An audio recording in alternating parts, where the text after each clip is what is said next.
How's it going, guys? This is Brad with Best Price Nutrition. Today I'm going to go over a few different supplements and ingredients that you can use for anxiety.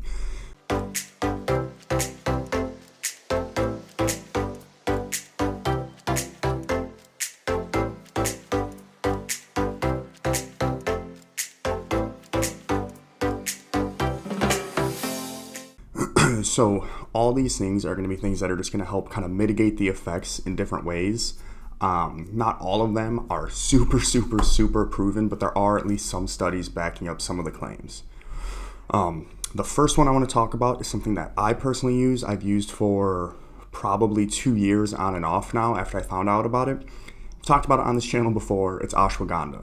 So ashwagandha is an Ayurvedic herb, meaning it came from like India, China, wherever, way back in the day. And they would use this because it had a bunch of different effects. But the one that it is most commonly known for is lowering cortisol. So when you're super stressed, your cortisol will kind of come out as a hormone in response to that. When you have really high cortisol, it's kind of like you're in fight or flight. So your body will hold on to fat because it thinks you're in a lot of stress. So it's like, hey, it's going to go back to kind of like the evolutionary type deal. Like you're running from lions, you might not have food, so you're going to want to hold on to your fat because you don't know when you're going to get your next meal. Because if you're in a stressful environment, usually you might be like starving, something like that. I hope that makes sense. And there is a study where I think it was over like 60 days. They did maybe like 64 people over 60 days. It was a double blind, so there was two groups.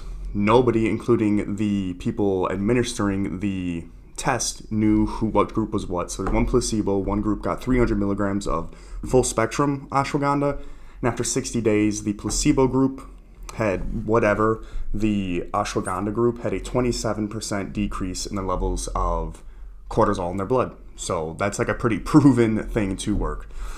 I noticed that it specifically works for me. If you have like a lot of stuff coming at you, a lot of people need stuff from you, instead of getting stressed out, you're very easily able to kind of just like manage it very easily and kind of like delegate. It just like lowers the anxiety, basically, which is what we're talking about. Next is Kava. Kava was something I had to look into a little bit. It's going to be similar to ashwagandha. You may have heard of like Kava. I think there's Kava tea. It's actually banned in some places. But there was one double-blind study where 101 patients suffering non-psychotic anxiety used Kava over 25 weeks. It takes a while to kick in. They say that the majority of them noticed statistically significant benefits after week 8. So it takes about 2 months to kick in, but it was a statistically significant reduction in anxiety, which is pretty awesome. Next is one that's kind of woo-woo.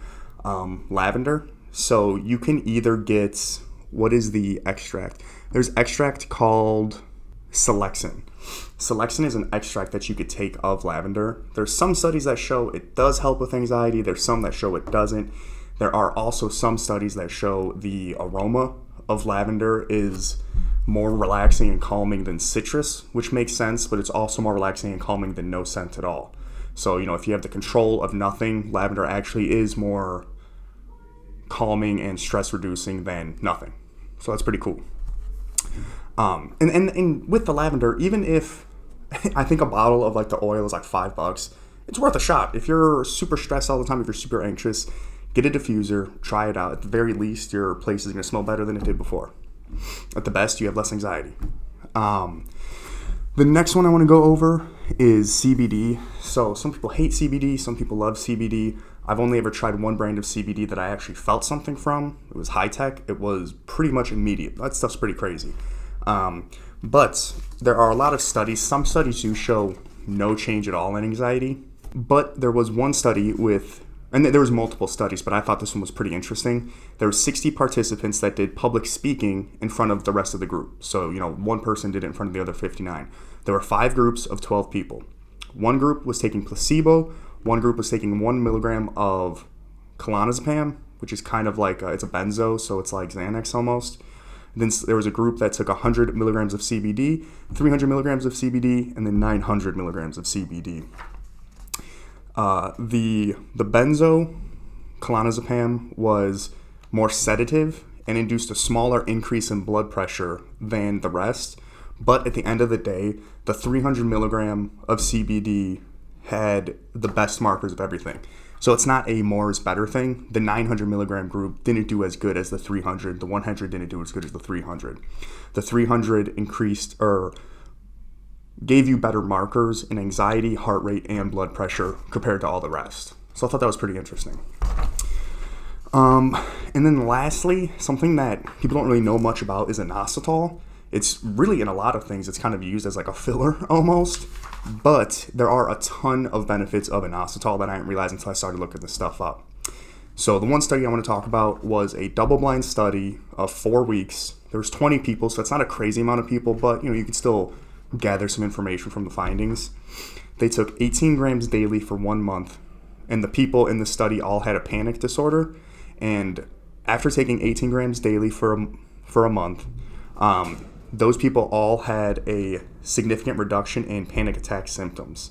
They had more of a significant reduction than people who were using a panic attack drug called something like that. I'll put it in the description. But even a pharmaceutical drug didn't lower the panic attack symptoms as much as inositol did. So if you're having really strong panic attacks, if you're having really strong anxiety attacks, try out inositol. It's like 18 grams daily for a month. See if it helps. It sounds like it might.